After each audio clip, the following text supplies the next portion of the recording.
everyone, welcome to my fourth interview in my series of mindful conversations. You can find it on YouTube, as you know. Today, I have the incredibly inspiring Amanda Lennon to talk to me. She is a coach specializing in what she calls self-sabotage. We're going to find out more today about that. What I find really inspiring, and I want to know more, is about Amanda's journey, because she's been sober for 9 years now. Yes. And she's got first-hand experience of this whole world of recovery and addiction, and she helps people from this place of immense experience. So welcome, Amanda. Thank you, Laura. So I firstly want to start with understanding, what do you mean by self-sabotage? Okay, so self-sabotage is like this umbrella term, I think, that people have started to use in order to, it's almost like an excuse when they come across blocks. So I think it's a lot to do with like habits, it's a lot to do with procrastination, it's a lot to do with pain avoidance, and really underneath all of it is low self-worth. So I think it's like this, it's a narrative, self-sabotage. So what I'm trying to help people do is break that narrative, get to what's really underneath that and work on it from there. So I'm like celebrating. If someone says they self-sabotage, I'm like, good for you, because you already know that where you're at isn't where you want to be and where you're going. And you're noticing the unhelpful thoughts that lead to the destructive behaviours, and you're noticing them, and that's sort of half the work, I guess. Yeah. I guess for me, I'm really interested to know, and I think a lot of people watching will be interested to know, how coaching has helped in your recovery from sort of all those years ago. Yeah, I mean, I think it's more that my recovery has helped with the coaching. Okay, makes sense. Yeah, but I think that I had to change everything about my life. And during that journey, I started to get really interested in it. Like really started to become interested in my own personal development, in my own mental health, and then in that of the people around me. And I think it just developed an interest of change, of transformation, of mindset, of what people are really capable of. And so when I wanted to be a coach for years before I had the guts to do it and make another big change. And I think that the recovery helps with the coaching. Okay. Yeah. But I can imagine it kind of works together so well. Yeah. And when you're coaching people, do you bring in a lot of your own experiences? I bring in a lot. I'm a mentor as well, and I mentor within my coaching. Unless people don't want that, then that's fine. Would you be able to tell us the difference between coaching and mentoring? Yes, there's a crossover, but mentorship is where I show somebody and tell somebody about my experience and guide them through finding their own experience, but by using tools that I've picked up and things that I've learned. Okay. When I coach somebody, what I'm really doing is letting them use their life experience, and I ask them questions and lead them to their own answers and their own solutions. So one is like show and tell, and the other one is like helping someone to find their own power. Okay, so it's a subtle difference, but a significant difference. Yes, and a huge crossover. Okay. Yeah. Can you sort of pinpoint a pivotal moment in your life that was fundamental to your change, was a catalyst, for want of a better word? Yeah, I mean, there's been so many of those moments, but I had like a profound moment of clarity. So I had been at rock bottom for quite a long time. What I mean by that is like living outside of my values, doing things and living in a lifestyle that I really wasn't in control of anymore due to my addictions. And I had a week or 2 weeks which I call my divine storm. So that's when every single thing that can go wrong goes wrong, and I'm kind of left going, how is this happening to me? Like, it's a bit of a pity party really. And then I was having my pity party, feeling sorry for myself, crying. Why is this always happening to me? It's like the universe threw everything at me all at one time. And I just had this moment where I was like, you're creating all of this. And it was like... Do you remember specifically having that thought? Yeah. I remember it being loud because it had been years of this, years of my own self-destruction. And when you live in addiction, lots of bad things happen anyway, but it happens a lot. And it's always somebody else's fault, or there's always a problem, right? That's got nothing to do with my drinking, right? And so it was loud. It was like, you're the problem. You're creating all of this. Wow. Yeah. I've got goosebumps. You're telling me this. Right. So it just, is that a thought you've ever had before, or was it the first time you thought that? I mean, no, not like that. I had known I had a problem with alcohol 10 years before, and I had tried to get sober a year before. So I was really aware that I had a massive problem, but I didn't want abstinence to be the solution. Okay. But in that moment, the difference was that I was suddenly not looking at substances as my problem, but rather me.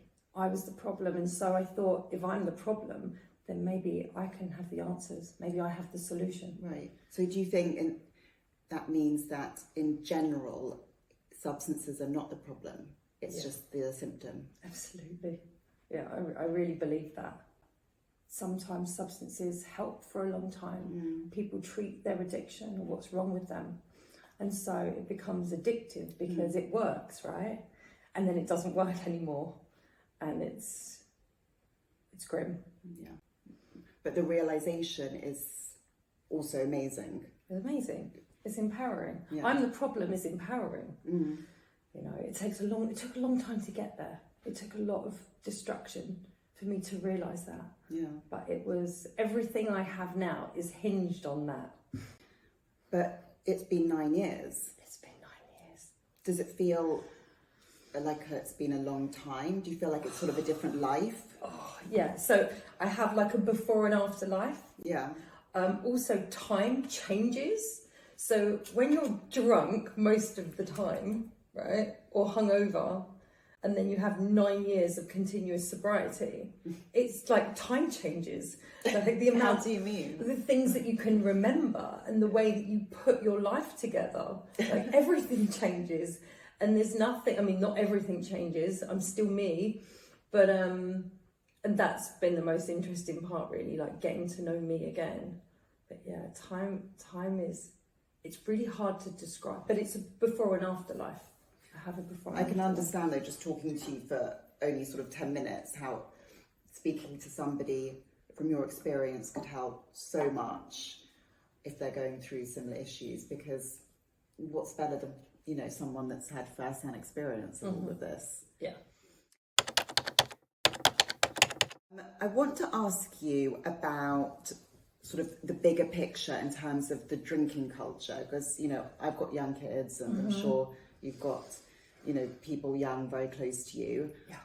Do you think the world is shifting a bit away from the drinking culture? I mean, there are bars open up all over the place that are, you know, non-alcoholic cocktails only.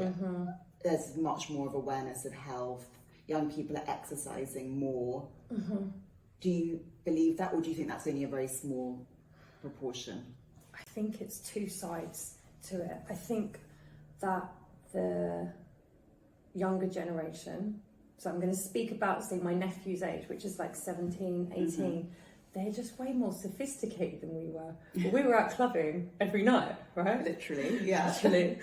And they're not. What are they doing? They are interested in personal development, and they're interested in the gym. They're interested in like the effects of dopamine on their body, and like these are the conversations that they're having, or on their lifestyle, I should say. Is this generation Z? I don't know what they're That's called. apparently like the new terminology. Maybe we've got that wrong. I have to edit that bit. Possibly. And they don't get the kind of drunk, which I think it's like not that cool to be completely wasted, or it's not that common.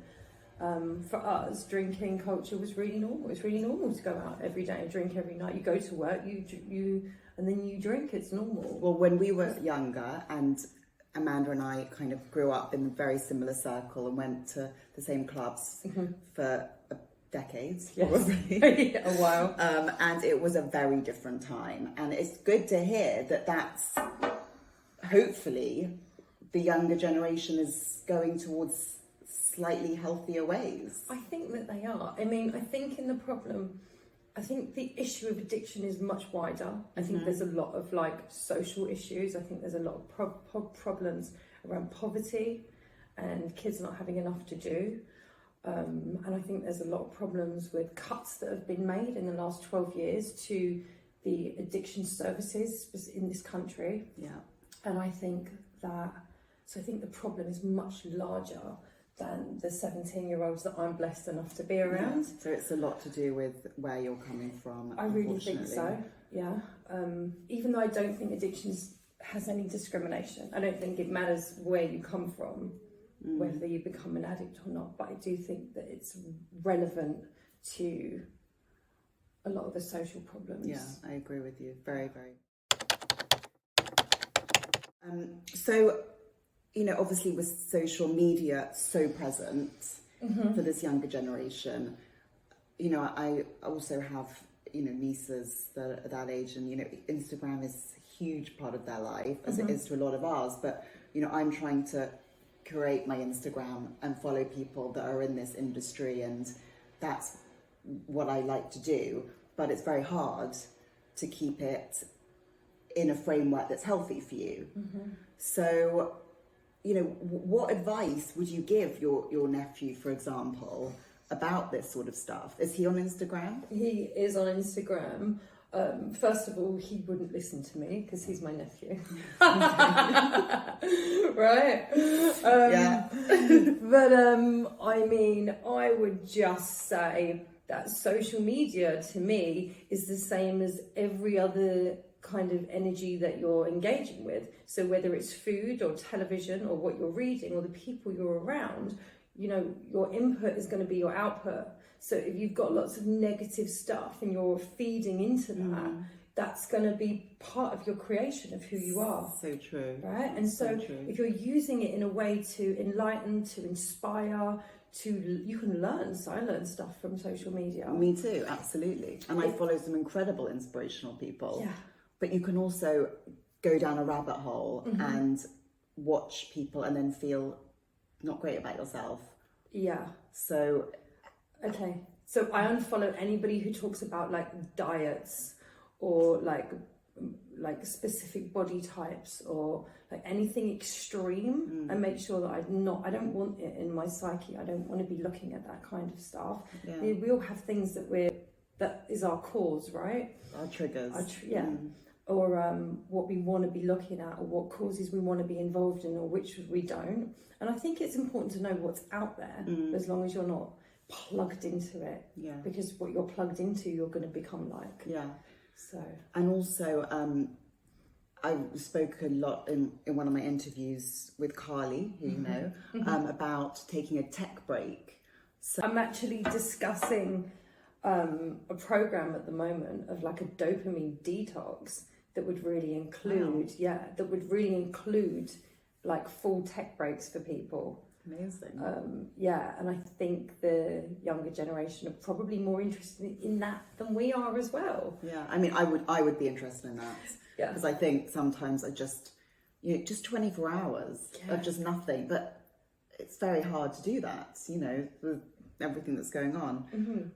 But yeah, you should definitely do that course. We're coming to the end of our interview, but could you just tell everyone, if they want to get in contact with you, how they would do that? Yeah, so if you follow me on Instagram, which is Amanda Lennon 1, or my website, which is www.thespiritrebellion.com, or follow me on Facebook, Amanda Lennon. Amazing. And you will see the details at the end of this. Thank you so much. That was really interesting. Thank you. Loved having you. Thank you.